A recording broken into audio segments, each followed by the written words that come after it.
I want to start today's episode with a story. Imagine someone who decided to go back to school after time in the workforce. This was a thoughtful decision on their part. Perhaps it was one that took them years to take action on. They had really high hopes and a lot of lofty goals. They had a clear vision for what this degree would open up for them in their career and life. And they enter their program with so much enthusiasm and confidence. They were feeling hopeful and they could clearly see the future they were aiming for. But then, somewhere along the way, things came up that started to taint that picture. Maybe the mentorship that they expected wasn't there. Maybe the workload became harder to sustain than anticipated. Maybe their health changed. Maybe life outside of school demanded more than they could have planned for. And slowly but surely, the vision they once held closely started to feel more fuzzy or distant. And so now they're sitting with something that they didn't anticipate. They're grieving the version of this experience that they thought that they would have. And they're feeling guilty too over what they haven't been able to accomplish. And underneath all of that, there is an even heavier feeling.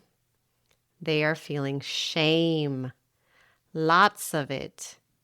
But what do you do if you too are experiencing these feelings? What do you do when your grad school experience isn't what you imagined? If any of this feels familiar, I want you to know that this episode is for you. In that story I just shared, I'm not naming a specific person. Instead, it's more of a composite of reflections that have come up among the dozens of grad student clients I've worked with in the last few years. Today, I'm going to be walking you through a couple of things related to this, so please tune in and share this episode with a friend if you know it'll resonate with them as well.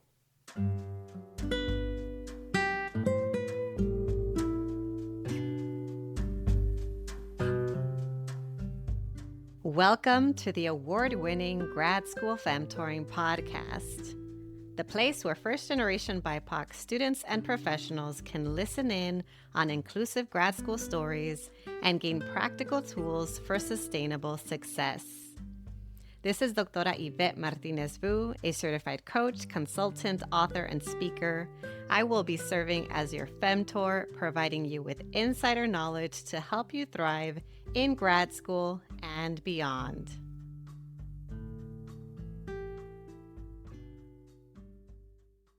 Welcome back, everyone, to another episode of the Grad School Femtoring Podcast. This is your host, Doctora Yvette.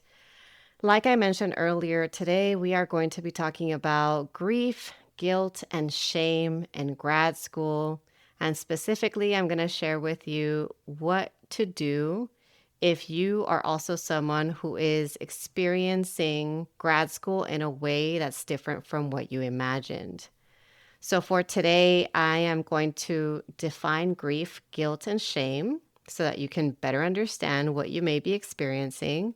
I'm also going to walk you through how this may be showing up for you if you're in grad school. And I'm going to be sharing a couple of strategies and reflection exercises to help you to ultimately do something about the fact that you are having a different experience than you hoped for and is coming with a lot of uncomfortable emotions. So let's start with the language. I'm going to start by talking about grief. In psychology, grief refers to an emotional response to a loss. A lot of times when we think about grief, we think about the loss of a person, but it also comes with the loss of expectations, the loss of identity, the loss of belonging, the loss of a dream and a future you once imagined. I've actually been thinking a lot about grief lately as I've been navigating my own forms of grief recently. I had a moment at the beginning of April when I just faced multiple emergencies, both for myself and my loved ones. It was one after the next, and I couldn't believe that was happening.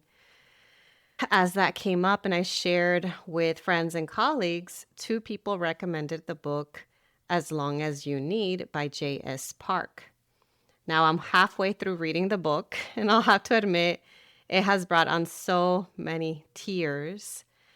And what came up for me, or what has come up with me so far in reading through it, is just how important it is to name the grief that you are experiencing, especially because a lot of us can relate to the grief that comes with losing a dream that you once held. That's why I'm bringing up grief today. I also wanted to bring up guilt. And guilt is a feeling of responsibility, of remorse, feeling bad about a particular behavior or choice. And it often can look like you saying to yourself, oh, I should have done more, or oh, I didn't meet this expectation. And when you take it another step further, that's where shame comes in. Because shame is different from guilt in that shame is even more painful. It's more uncomfortable. It's going from thinking that you did something wrong and that you made a mistake to internalizing it and making that mean that there is something wrong with you. Wanted to mention that because that distinction really matters. And a lot of the people that I work with, they're distinctly experiencing shame. It's more than guilt. And they're experiencing shame around a missed deadline. They're experiencing shame around an incomplete. They're experiencing shame around their timelines being different than everyone else around them. So there is so much shame that they're holding on to. And they're also carrying grief about how their grad school experience doesn't match what they hoped it would be. So let's dig into that a little bit more. Let's talk about how this shows up in grad school. In the context of grad school, grief can look like realizing that your program is not what you expected. Maybe you lost access to mentorship that you thought you would have, or your advisor is not the supportive person you were hoping they would be. Maybe it looks like you experiencing health challenges and all of a sudden you don't have the same time, energy, or capacity that you had when you first came in.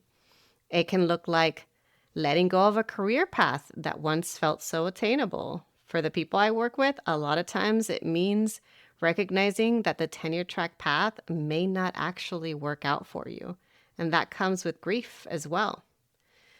For some folks, they are not only carrying grief, they're also carrying guilt. And it's usually guilt tied to your productivity. Again, going back to the examples I mentioned earlier, you might be dealing with incompletes. Your timeline might be delayed compared to a normative timeline. Or maybe you're working on multiple projects and each of them is taking longer than expected. And shame begins to form, again, because you might be internalizing the circumstances and you might be making them mean something about you. And you're starting to feel like there is something wrong with you because of what is going on around you. And so all of a sudden being behind, and I'm using scare quotes here, starts to feel like a sign of your personal failure. Or maybe you just keep comparing yourself to your peers and you might make them mean something about your worth when in fact you have no idea what your peers might be experiencing, the level of support or resources or privileges that they might have that might be different than yours.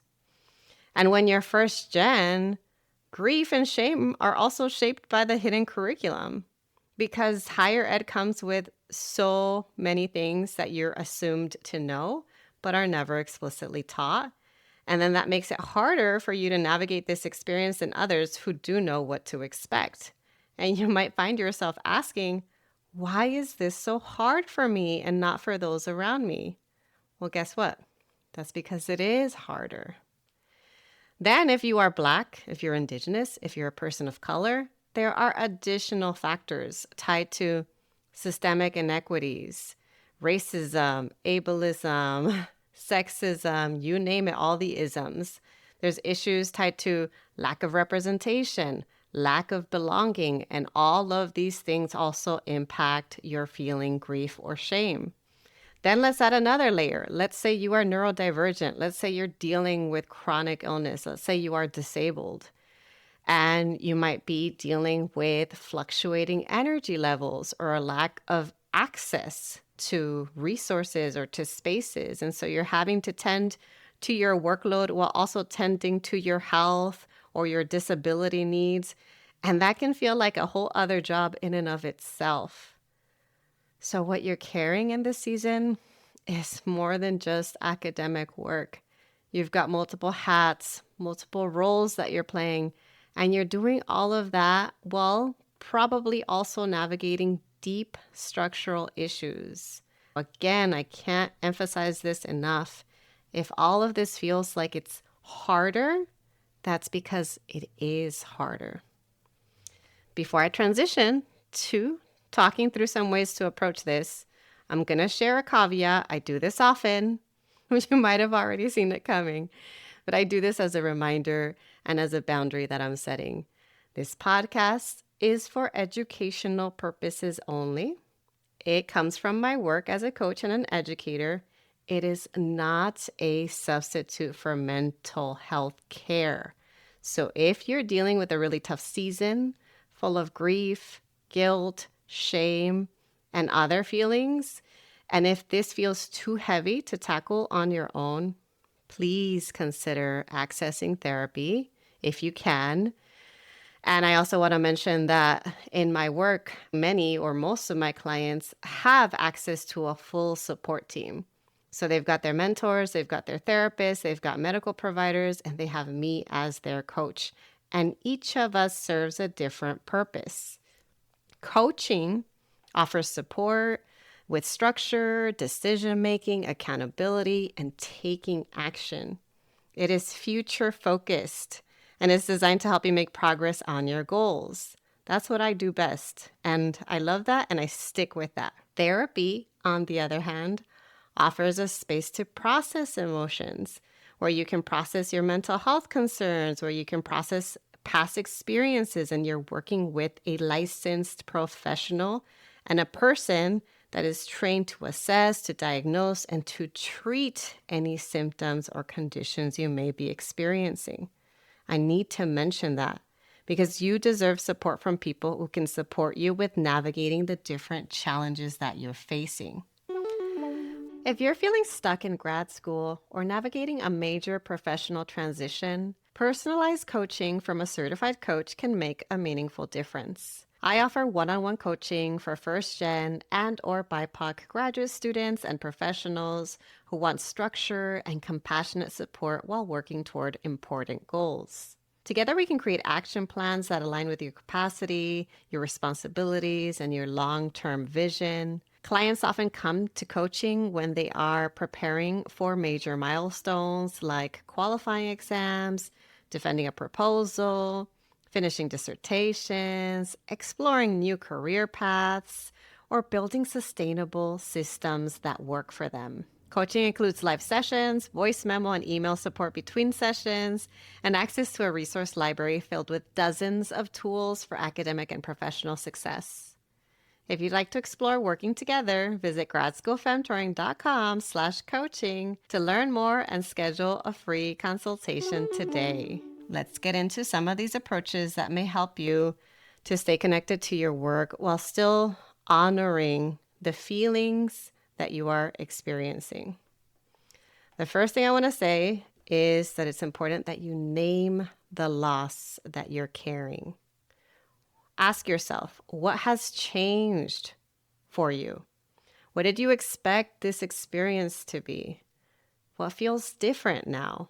What feels uncertain? What feels out of reach?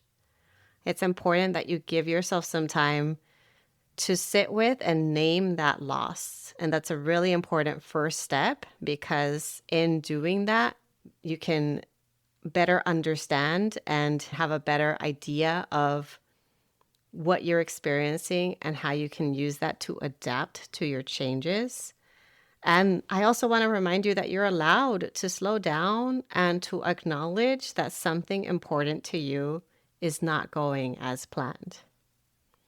The second thing I want you to do is to separate your capacity from your character.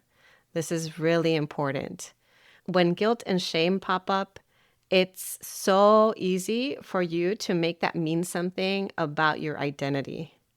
A missed deadline all of a sudden means something about who you are. An incomplete becomes a judgment about your supposed lack of discipline.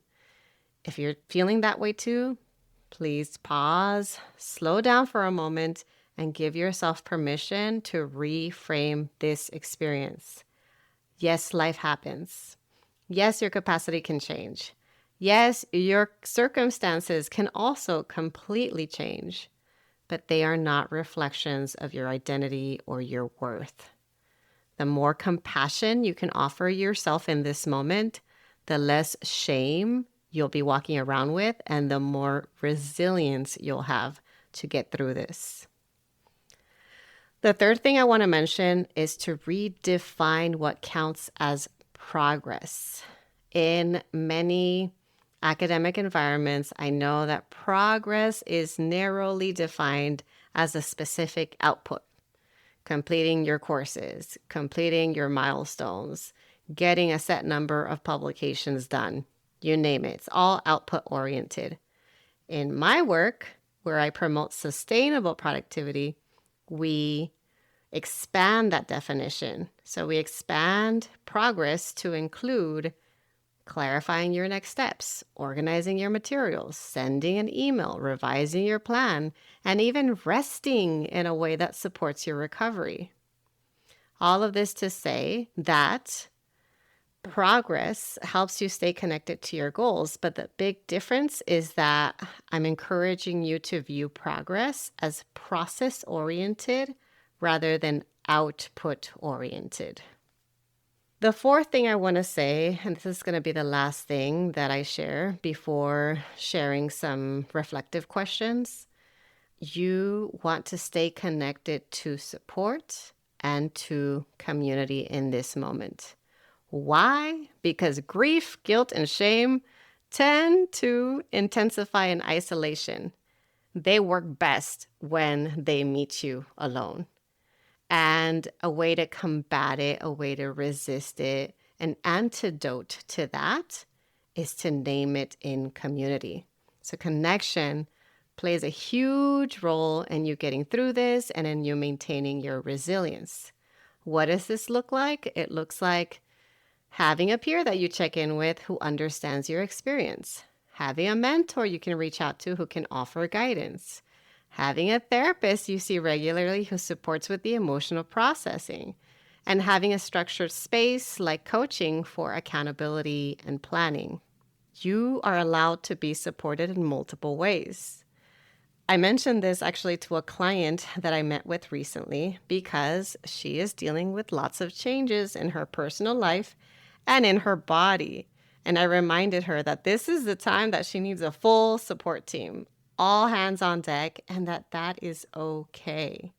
And I want to remind you that as well. So before I close today's episode, here are a few questions that I want you to sit with, tied to everything we've been talking about today. The first is, what version of your grad school experience are you grieving? What expectations did you bring into this experience that may no longer align with your reality? Where might you be interpreting a capacity limitation as a personal failure or as making it mean something negative about you? And what would progress look like if you developed a process that honors your current capacity? That's it. If this episode resonated with you, I want to remind you that there is nothing wrong with you for finding this season to be hard. You are doing hard things. And if you're experiencing feelings of grief, guilt, shame, please know you're not alone and that there is something you can do about it and that you will get through this. I say this as someone who is on the other side of grad school. There is definitely hope. If you're looking for support, please know that you can also access that. That's the kind of work that I do in my one-on-one and group coaching program. You can learn more about my services in the show notes. Thank you again for being here. And as always, I'll talk to you all next time. Thanks so much for listening. If you liked what you heard, here are 3 ways you can support the show. The first is to make sure you're subscribed and leave a review on Apple Podcasts. The second way is to get your copy of my free resource kit linked in my show notes. This kit includes tools, worksheets, and curated podcast playlists to guide you through applying to and navigating grad school. The third way to support my show is by joining my email newsletter, where I share key takeaways and additional resources. Thanks again for listening, and until next time.